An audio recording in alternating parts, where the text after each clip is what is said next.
Hello friend, welcome back to my channel. आप ये भीड़ देख रहे हैं तो मैं आपको एक शायरी सुनाती हूँ। हर तरफ हर जगह बेशुमार आदमी, फिर भी तन्हाइयों का मारा आदमी। आज हम एक ऐसे विषय पे चर्चा कर रहे हैं जिसके बारे में ज़्यादातर लोग बात करने से घबराते हैं या तो शर्माते हैं या फिर इसके बारे में बात करना ही नहीं चाहते। तो आज हम डिप्रेशन पे चर्चा करेंगे। यानी कि डिप्रेशन पे तब चर्चा होती है जब इस पे कोई घटना सामने आती है। WHO के अनुसार डिप्रेशन के आंकड़े लगातार बढ़ते जा रहे हैं, यानी कि हर 17 में से एक व्यक्ति डिप्रेशन से प्रभावित हो रहा है। भारत में लगभग 8 करोड़ लोग कोई ना कोई मानसिक बीमारी से ग्रसित हैं, जिनमें से ज़्यादातर लोग डिप्रेशन, एंजाइटी, फियर, फोबिया ऐसी चीज़ों से अफेक्टेड हैं। यानी कि हर 45 सेकंड में एक व्यक्ति डिप्रेशन की वजह से सुसाइड कर रहा है। हम लोग अक्सर ये बोलते रहते हैं कि हम बच्चे होते तो सही रहता, पर आज के टाइम पे बच्चे भी डिप्रेशन और एंजाइटी के शिकार हैं। बच्चे इन द सेंस, अगर बच्चे का नाम आता है तो लोग टीनेज से जोड़ते हैं, पर ऐसा बिल्कुल नहीं है। 5 से 8 साल तक के बच्चे भी डिप्रेशन से सफ़र कर रहे हैं। डिप्रेशन वही समझ सकता है जिसने इसको कभी फेस किया हो। अक्सर लोग इसका मजाक बनाते हैं या फिर किसी को बताने में शर्माते या घबराते हैं, पर इसमें घबराने और डरने की कोई ज़रूरत नहीं है। ये एक फेज है और एक टाइम के बाद आप इससे बाहर आ जाएंगे। अब आइए डिप्रेशन के लक्षण को पहचानते हैं। कहीं आपको या आपकी फैमिली में किसी को डिप्रेशन की प्रॉब्लम तो नहीं है? तो सबसे पहले मैं आपको ये बता दूं कि डिप्रेशन से इंटेलिजेंसी पे कोई फ़र्क नहीं पड़ता है।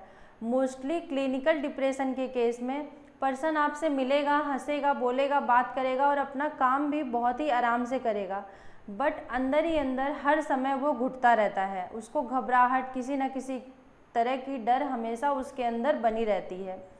अब आइए हम बात करते हैं डिप्रेशन के सिम्टम्स क्या होते हैं। अगर 2 हफ्ते तक रोज़ाना हर समय आपको उदासी, घबराहट, चिंता बनी रहती है तो आपको डिप्रेशन हो सकता है। इसमें आपका हर चीज़ से इंटरेस्ट ख़त्म हो जाएगा और 2 हफ्ते में यदि आपका वज़न 5% बढ़ रहा है या 5% घट रहा है तो ये भी डिप्रेशन का सिम्टम्स हो सकता है। या आप ज़्यादा सो रहे हैं, यानी कि पहले आप 7-8 घंटे सोते थे पर आप अभी एंजाइटी से बचने के लिए 10-12 घंटे सो रहे हैं, या फिर 2-3 घंटे सो रहे हैं, या बिल्कुल आपको नींद नहीं आ रही है, तो ये भी डिप्रेशन के सिम्टम्स हो सकते हैं। एंड लास्ट में आपको हो सकता है भूख ज़्यादा लगती हो या भूख कम लगती हो, ये भी हो सकता है। और लास्ट में आपको मृत्यु या आत्महत्या के विचार बार बार आना, ये डिप्रेशन के सिम्टम्स होते हैं। और बच्चों में बच्चे क्या करते हैं, वो स्कूल जाने से मना करते हैं, यानी कि उनका स्कूल जाने का मन नहीं करता, उनका पढ़ाई में मन नहीं लगता, वो हर समय चिड़चिड़े से बने रहते हैं। तो ये बच्चों में डिप्रेशन के सिम्टम्स हो सकते हैं। यदि आपको या आपकी फैमिली में या आपके दोस्त को, किसी को भी डिप्रेशन है, यदि आप सिम्टम्स को समझ गए खुद से या किसी काउंसलर के पास जाके तो अच्छा है, पर रियल स्ट्रगल अब शुरू होती है, क्योंकि एक डिप्रेस पर्सन 3 जगह से स्ट्रगल करता है। पहली स्ट्रगल उसकी खुद से होती है, दूसरी स्ट्रगल उसकी फैमिली मेम्बर के साथ होती है, तीसरी स्ट्रगल उसकी डॉक्टर्स के साथ होती है। सबसे पहले तो वो खुद में ही एक्सेप्ट करने से मना करता है। उसको लगता है कि वो मानसिक तौर पे बीमार कैसे हो सकता है। जनरली लोग मानसिक बीमारियों को लाचारी या कमजोरी से जोड़ते हैं, पर ऐसा बिल्कुल नहीं है। कभी कभी बहुत ही खुशदिल, जिंदा दिल इंसान भी डिप्रेशन का शिकार हो जाता है। और दूसरी स्ट्रगल उसकी शुरू होती है फैमिली मेम्बर के साथ। वो बच्चा या वो पर्सन जाके अपनी फैमिली मेम्बर में किसी को भी बताएगा तो वो पहले तो एक्सेप्ट करने से ही मना कर देते हैं। वो ऐसे बोलते हैं कि देखो तुम्हें कुछ भी नहीं है, तुम ऐसे कुछ भी सोचते रहते हो, निगेटिव सोचते रहते हो, ये सोचना बंद कर दो, सही हो जाओगे। पर किसी भी डिप्रेस पर्सन को ये बोलना कि आप अपने दिमाग से निगेटिव थॉट को आना बंद कर जो आपके दिमाग में निगेटिव थॉट आ रहा है आप उसको सोचना बंद कर दो, वो ये कहने के बराबर है जैसे किसी को फीवर हो और आप ये बोलो कि आपको दवाई नहीं मिलेगी, अपने आप ही आप अपना फीवर कम करिए। ये सेम वैसे कहने के बराबर है, क्योंकि डिप्रेशन में ह्यूमन के माइंड में या उस डिप्रेस पर्सन के माइंड में एक निगेटिव पैटर्न बन चुका होता है, जिसके पीछे 10-15 साल या 2-4 साल एक निगेटिव माहौल होता है। यानी कि कोई भी पर्सन डिप्रेशन में तभी जाता है जब वो कुछ साल तक निगेटिव माहौल में रहा हो या निगेटिव माहौल को फील किया हो, तो उसके माइंड में उसी तरह लूप पैटर्न बन जाता है, जिसकी वजह से वो रनिंग निगेटिव थॉट आते हैं। तो वो खुद से या किसी के चाहने पे कम नहीं हो सकते कि हम ऐसा सोचें कि हमें निगेटिव नहीं सोचना और हमारे दिमाग में निगेटिव थॉट ना आए। तो ऐसे में पेरेंट्स को भी एक्सेप्ट कर लेना चाहिए कि डिप्रेशन या एंजाइटी नाम की भी कोई बीमारी होती है। जैसे ये फिजिकल बीमारी हमें जुकाम, बुखार, खांसी होती है, वैसे ही डिप्रेशन की भी एंजाइटी, फियर, फोबिया, डिप्रेशन ऐसे टाइप की बीमारी होती है। ये ठीक हो जाती है, इसको एक्सेप्ट कर लेना चाहिए और इसके लिए डॉक्टर्स के पास जाना भी ज़रूरी होता है कभी कभी, और कभी कभी खुद से भी हील हो जाती है। तो तीसरी और सबसे बड़ी स्ट्रगल डॉक्टर्स के पास शुरू होती है, क्योंकि नॉर्मल पर्सन क्या करते हैं कि वो नॉर्मल फिजिशियन के पास या किसी भी डॉक्टर्स के पास चले जाते हैं, पर उनको इतनी ज़्यादा मानसिक बीमारियों का नॉलेज नहीं होता है, तो वो नींद की या फिर कोई ऐसी छोटा मोटा ट्रीटमेंट चलाते हैं जिसका कोर्स और डोज पूरी तरह से नहीं हो पाता है। तो फिर से रिकरेंस होकर के ये बीमारी और ज़्यादा ह्यूमंस पे हावी होती है, मतलब डिप्रेस पर्सन पे और ज़्यादा हावी होती है। तो उसको लगता है कि ये दवाइयों से सही नहीं होगी, पर डिप्रेशन की दवाइयाँ भी बहुत अच्छा वर्क करती हैं, पर इसके लिए आपको किसी भी साइकियाट्रिक के पास या न्यूरो के डॉक्टर्स के पास जाना चाहिए। वो काफ़ी हद तक आपको बहुत ही अच्छा ट्रीटमेंट देंगे, क्योंकि जब तक आदमी किसी भी साइकियाट्रिक के पास जाता है तब तक वो पीछे से 2-3 साल 10 साल तक किसी भी नॉर्मल डॉक्टर से अपनी दवाई करा चुका होता है। तो ये मानसिक बीमारी, एंजाइटी, डिप्रेशन और फियर, फोबिया, ये किसी को भी किसी भी समय में किसी भी एज में हो सकती है। इसमें घबराने या शर्माने की कोई ज़रूरत नहीं होती है। ऐसे बहुत सारे सेलिब्रिटी हैं जो डिप्रेशन और एंजाइटी से सफ़र किए हैं और इस पर खुलकर बातें भी करी है, जैसे कि दीपिका पादुकोण, अनुष्का शर्मा, विराट कोहली, ऐसे कपिल शर्मा, ऐसे बहुत सारे लोग हैं जिन्होंने इस पर खुलकर बात करी हैं। तो आपको भी इसके बारे में खुलकर बात करनी चाहिए, अपनी प्रॉब्लम खुल के बतानी चाहिए। इस पर कोई शर्माने और घबराने की ज़रूरत नहीं होती है।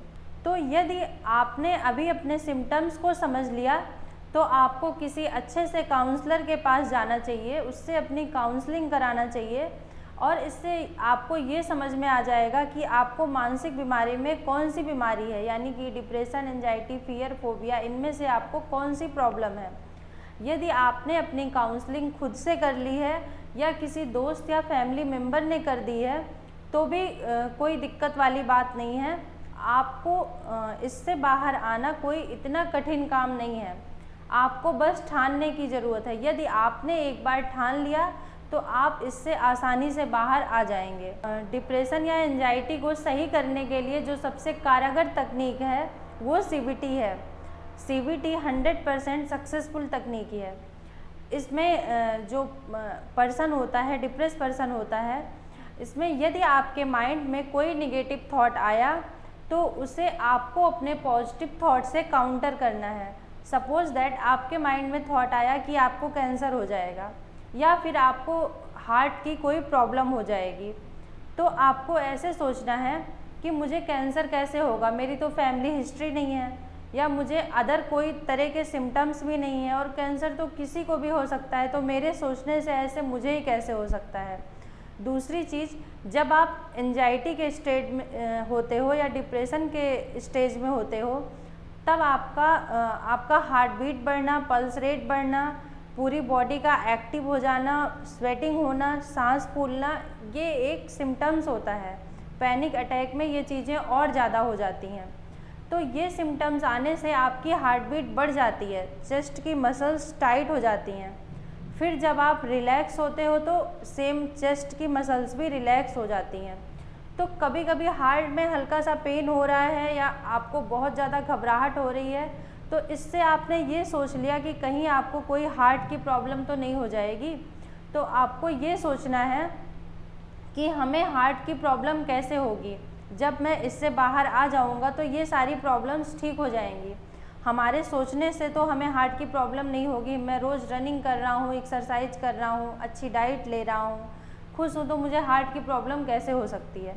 आपको ऐसे अपने पॉजिटिव थॉट से खुद से ही अपने माइंड से जितनी बार आपके माइंड में नेगेटिव थॉट आए उतनी बार ही आपको अपने पॉजिटिव थॉट से कट करना है। सपोज़ दैट कोई हाउस वाइफ है, उनको इस तरह का फियर है कि उनके हस्बैंड बाहर जॉब करते हैं, वर्क करते हैं, कहीं उनका किसी के साथ अफेयर तो नहीं, या वो घर लेट आए हैं तो कहीं उनको कोई दिक्कत तो नहीं हो गई है। तो आपको ये सोचना है, उसको अपने पॉजिटिव थॉट से इस नेगेटिव थॉट को किल करना है कि ऐसे कैसे हो सकता है। ऐसे जो भी है, आप जिस तरह से अपने नेगेटिव थॉट को पॉजिटिव थॉट से किल कर सकते हो, जो एक सही तरीका है अपने कॉन्शियस माइंड से सोच के सब कॉन्शियस माइंड में जो नेगेटिव थॉट आ रहा है उसको कॉन्शियस माइंड के थॉट से किल करना है। ये होता है CBT। ये आप खुद भी कर सकते हैं या किसी बाहरी का सहारा भी ले सकते हैं, यानी कि किसी भी साइकोथेरेपिस्ट या किसी दोस्त, किसी फैमिली मेम्बर का सहारा ले सकते हैं। जैसे आपके माइंड में कोई निगेटिव थॉट आए तो आप इसको, यदि आप दूसरे से ट्रीट करवाना चाहते हैं तो आपको अपने जो निगेटिव थॉट आ रहा है उसे बताना है, तो सामने वाला उसे अपने पॉजिटिव थॉट से किल करेगा, यानी उसको करेक्ट करके सही तरीका बताएगा कि ऐसा नहीं, ऐसा हो सकता है। यानी कि जैसे होता है कोई आपको डराए, शेर आ रहा है, उस रास्ते पे शेर है, वहाँ से शेर आ जाएगा, वो आ रहा है, तो डरने की ज़रूरत नहीं है, आप उस चीज़ को फेस करिए। यानी कि कभी कभी ऐसा भी कर सकते हैं कि आप उस चीज़ को फेस भी कर सकते हैं कि यदि आपको डर लग रहा है कि आपके बिस्तर के नीचे भूत है, ऐसा करके आप डर रहे हैं, तो आप उठ के एक बार देख लीजिए ना, तो वो डर ख़त्म हो जाएगा। जैसे कि आपको जिस चीज़ का डर है आप उस चीज़ को फेस भी कर सकते हैं। अकेले CBT की प्रैक्टिस करने से ही लगभग 75% तक डिप्रेस पर्सन रिकवर हो जाता है। दूसरी चीज़, आप ब्रीदिंग एक्सरसाइज कर सकते हैं।